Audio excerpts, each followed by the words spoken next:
पहिल्या सुरतेच्या स्वारीवेळी शिवरायांना प्रत्यक्ष पाहिलेल्या जॉन एस्केलॉट याने शिवरायांविषयी वर्णन केलेले एक पत्र आज उपलब्ध आहे। तो ईस्ट इंडिया कंपनीचा राजदूत म्हणून सुरतेत काम पाहत होता।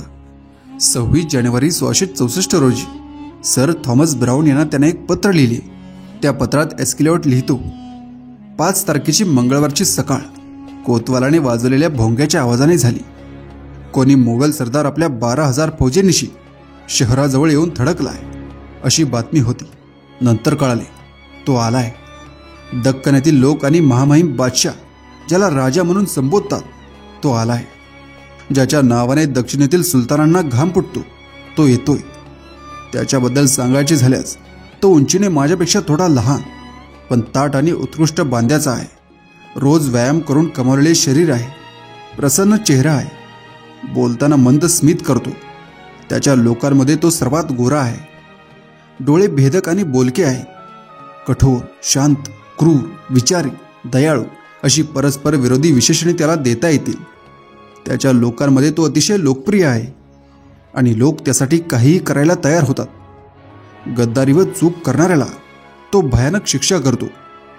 बादशाने त्याच्या रयतेचा केलेला छळ आणि नासधूस याचा बदला घेण्यासाठी व औरंगजेबाला अद्दल घडवण्यासाठी तो येथे आला असावा। अजून एक परकीय प्रवासी म्हणजे क्वास्मादा गार्डाने शिवरायांवर लिहिलेले चरित्र त्याने सन 1730 मध्ये प्रकाशित केले।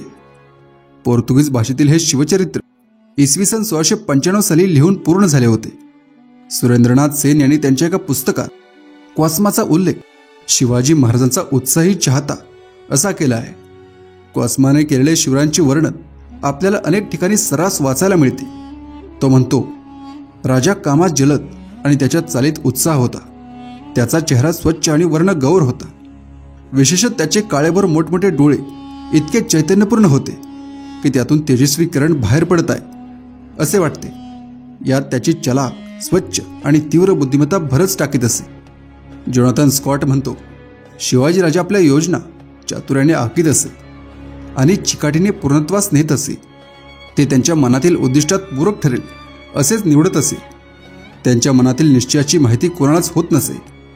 तो निश्चय प्रत्यक्षात उतरला की मगच ती माहिती सर्वांना कळत असे। स्कॉटचे हे वर्णन अनेकांना महत्त्वाचे वाटते। यानंतर मॉन्टेगोमेरी मार्टिन म्हणतो, शिवाजी राजाजवळ असे काही गुण होते जे हिंदू समाजात कौतुकास्पद म्हणावे लागतील। अकस्मात येणाऱ्या कोणत्याही आपत्तीला तो तोंड द्यायला तयार असे। कितीही मोठ्या आपत्तीचा त्याला धाक असा वाटत नसे। यश त्याच्या डोक्यात जात नसे। त्याची वागणूक सर्वप्रिय अशी असे। भावना तीव्र असत। आपल्या लोकात तो मुक्तपणे वावरे आणि परकीय सत्तेचा मुकाबला करण्याची प्रेरणा त्यांना देई। औरंगजेब बादशाच्या वक्रगामी चालींना उत्तर देताना तोही वक्रचालींचा वापर करत असे। मात्र हे करत असताना आपले वैयक्तिक धाडस वापरायला विसरत नसे। त्याने दक्षिणेतील मोहिमात केलेल्या चढाया आपण डोळ्यांनी पाहिल्याचे लोक अभिमानाने सांगतात आणि जतन करून ठेवलेल्या त्याच्या प्रसिद्ध तलवारीकडे ते एखाद्या मूर्तीप्रमाणे पूज्य भावाने पाहतात। प्रसिद्ध इतिहासकार स्कॉट वॉरेंगला सुद्धा महाराजांवर लिखाण केल्याशिवाय राहवले नाही।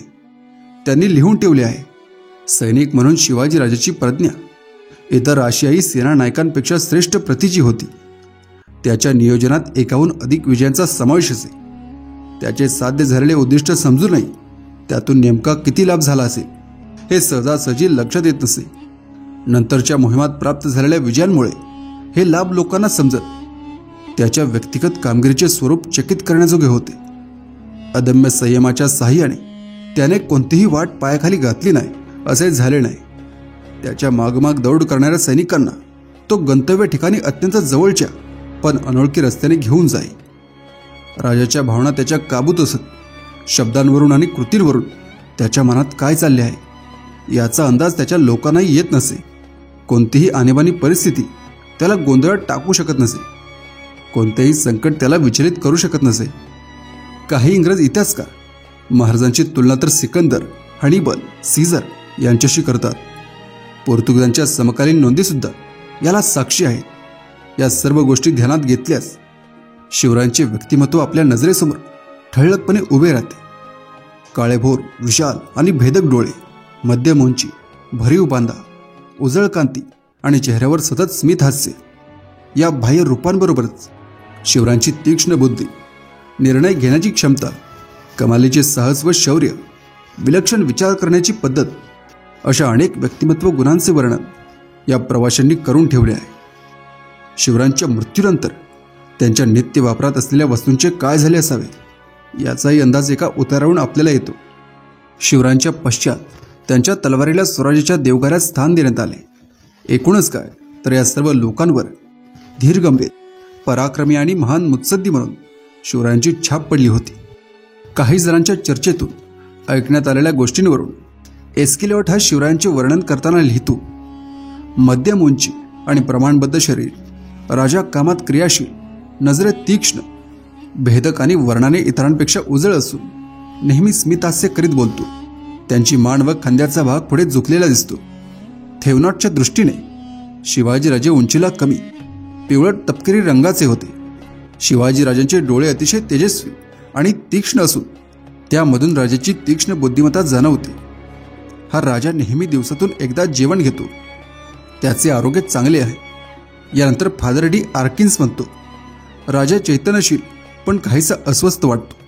मात्र कितीही अस्वस्थ वाटला तरी तो निर्णय क्षमता आणि पुरुषार्थ यात मुळीच कमी नाही. जोनाथन स्कॉट म्हणतो, शिवाजीराजे आपल्या योजना चातुर्याने आखीत असे आणि चिकाटीने पूर्णत्वास नेत असे. ते त्यांच्या मनातील उद्दिष्टात पूरक ठरेल असेच निवडत असे. त्यांच्या मनातील निश्चयाची माहिती कोणालाच होत नसे.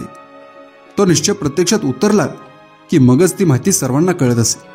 स्कॉटचे हे वर्णन अनेकांना महत्त्वाचे वाटते.